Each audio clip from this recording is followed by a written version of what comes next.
T L. It's time! W T L. I think we got a show. Oh yeah, we got a show. W T L. And welcome back, everybody, to WTL, where's the line, Nebraska's first and only sports betting show. I'm your host, Andy Klassen, joined by Jabron. Oh, the parlay pounder. You got it. We're back. Yes, we are. Yes, we are. And Yeah. This episode I've been waiting on. I think everybody's been waiting on for a long time. For sure. Because, of course, the UFC 291 stack card. Stack top card. to bottom. We're going to start there.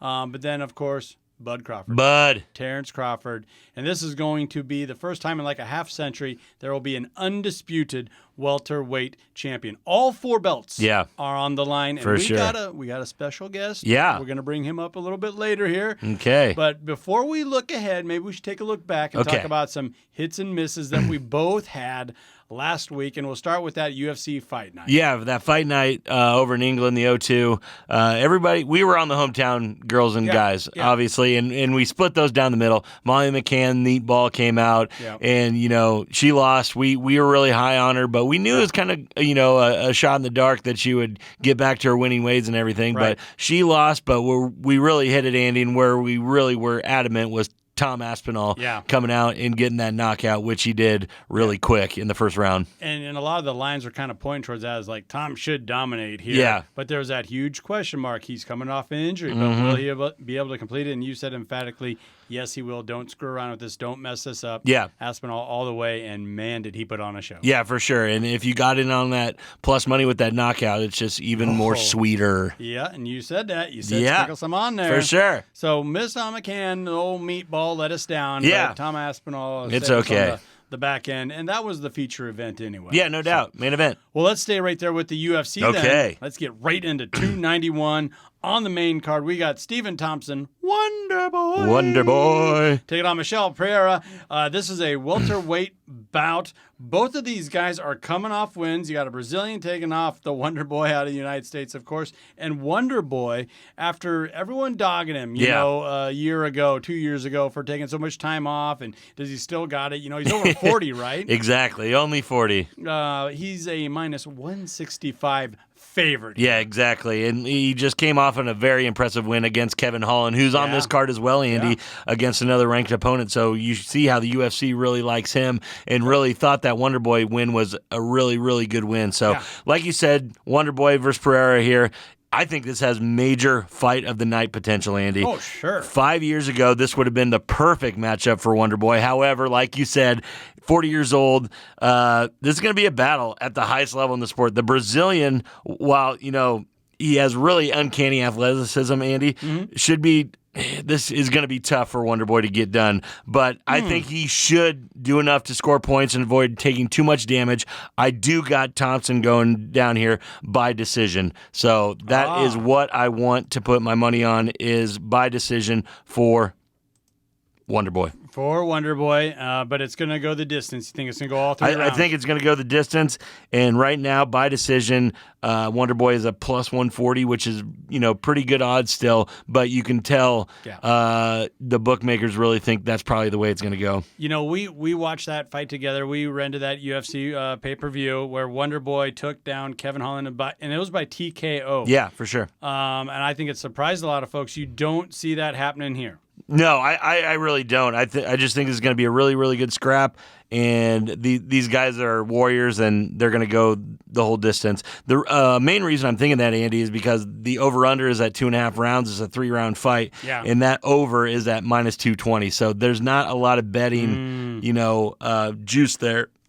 You can tell that the bookmakers really think this is going to go the distance. Yeah, and Pereira has such great takedown defense. Yeah. 94% is the number the UFC website's throwing at us. Yeah, for sure. Right here. So you can see where this would go the distance, and I don't think Wonder Boy is going to let him take him down to the mat. He wants to stay up on his feet. Exactly. So I think you're going to see two of the guys really try to enforce their will, like you always do. Mm-hmm. But these are two seasoned veterans that these know guys what they are want to good. get done. So I bet Fight of the night. Fight of the night, I think. Could be fight of the night. All right. I like it. Give me Wonder Boy. Yeah. Let's move on up the card here. This is a fight that everybody is talking For about. sure. And by the way, this UFC 291 is back at the Delta Center in Salt Lake City. The fun begins Going to at Utah. 9 Central Standard There it Time. is. So be sure to look at that. I bet that's every bit $85 a pay-per-view. For sure. that's No doubt what I about saw. it. No doubt about it. You got the powerful Poland Jan Blachowicz. Polish power. Yep, the number 3 contender in the world. Yeah. Taking on Alex Pereira, coming off a tough loss there to Izzy. Yeah. He's still the number 2 ranked contender in his usual weight class here. But Yeah. now he's moving to the light heavyweight here. This is going to be his first fight.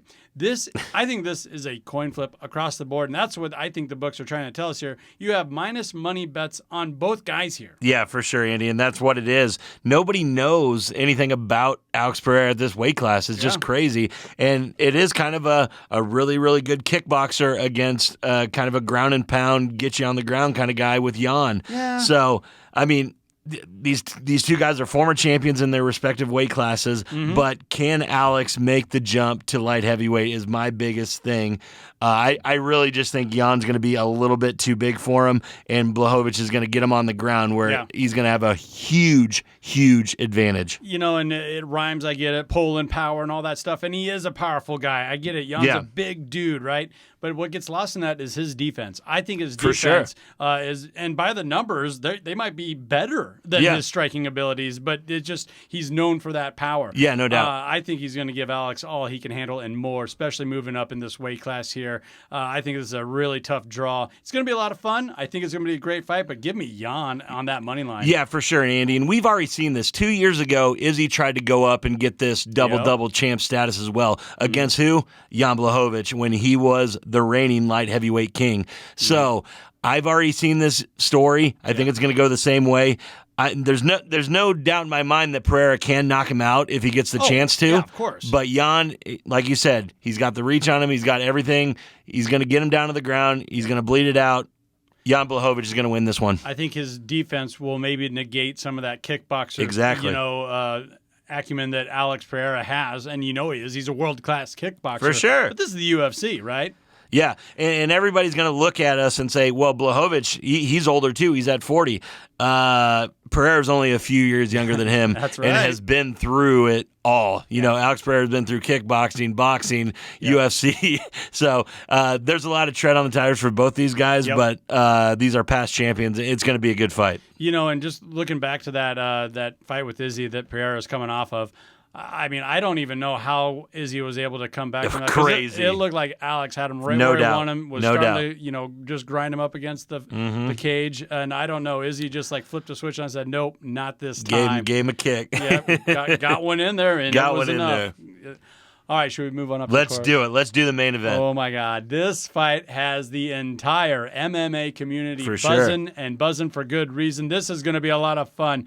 Dustin, the Diamond Poirier, taking on the highlight, Justin Gaethje. I think I wanted to say that's your guy, but both of these guys. Yeah, no, I love both of these guys. Obviously, everybody loves these guys. This is for the BMF title.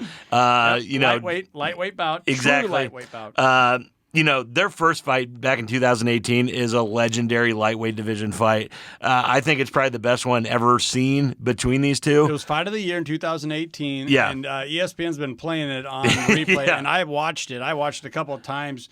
You just get sucked in and glued to it. So much was happening in that fight. Yeah, I mean, I think these guys took years off of their life in this fight. It was crazy. They might have. In the end, the Louisiana native Poirier took it down. Yep. He was a little bit too much for the World Series of Fighting champion Gaethje.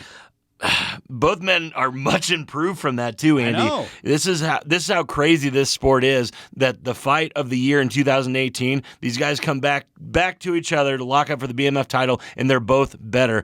Poirier's coming off huge wins off of obviously Conor, and then his last one. But Gaethje, if you look, he has 4 losses, Andy. Yeah. And his 4 losses are to all champions. Yeah. Most of all being Dustin Poirier, interim champion, Khabib champion. Yep. It's crazy that these guys are just cream of the crop. Yeah, and as you mentioned, as far as getting better, Gaethje, the highlight, he got that name because he would be wild and crazy earlier in his career. Now he's much more disciplined, much more upright. For sure. He still does the fun stuff, Oh, the yeah. backswings, He's still and all the best. You know, all that stuff. To watch. But it's a little bit more buttoned up, and it really was. It almost was like a test of Gaethje saying, I'm going to do what I do well, and that is kick. I'm going to kick your legs, and you're going to see if you'll be able to stand it. And Dustin could stand it just enough where he got that left jab in there in round 4 back in 2018. So it was like the jab versus the kick, and the jab prevailed. I don't know if that's going to happen this time around. Yeah, for sure. Dustin Poirier is probably the best boxer in the UFC. I believe quick hands, all that kind of stuff. Max Holloway is the only one that really comes to mind when I'm thinking about boxing. Him and Poirier.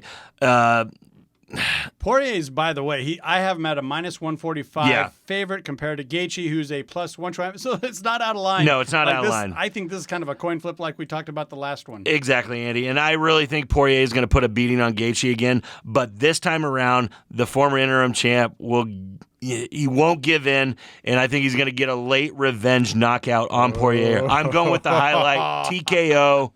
Give me the highlight. Give me Gaethje. No, I can't even say it. I'd love to say it, but I'm still on the diamond. I just think that his boxing acumen, and he's going to be able to stay upright, and Justin will also play into that. Yeah. I think Poirier, as you mentioned, his defense has gotten a lot better. He's not going to let that right leg get swelled up and beaten up like he did that last bout. For sure. It was almost just both men were just willing themselves to do what they do great, and Poirier just outlasted him just a little bit there in that 4th round. This is going to be a banger all the way. I like Dustin in a coin flip. You have the highlight. I got the highlight. The only reason I'm saying that, Andy, is because Justin Gaethje is sitting there to win by KO at +225. I think it's a really good play for the value, which is something that could majorly happen in this fight with his the way he knocks people out. No doubt. He can get those kicks up high, too. No doubt. He can do that. You heard the horn there.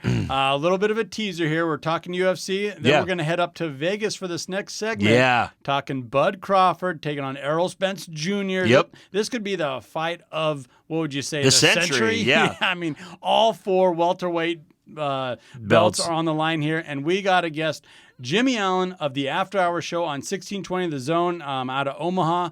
He's going to be sitting ringside covering this, so he's going to be on media row there. So that's awesome. When I heard that, I'm like, Jimmy, you're my boy. We got to get you on this week's WTL, and he's a little bit of a degen too. He'll admit that. For sure, yeah. So we're going to be right back with Jimmy Allen talking Bud Crawford, Errol Spence Jr. Don't go anywhere. This is WTL.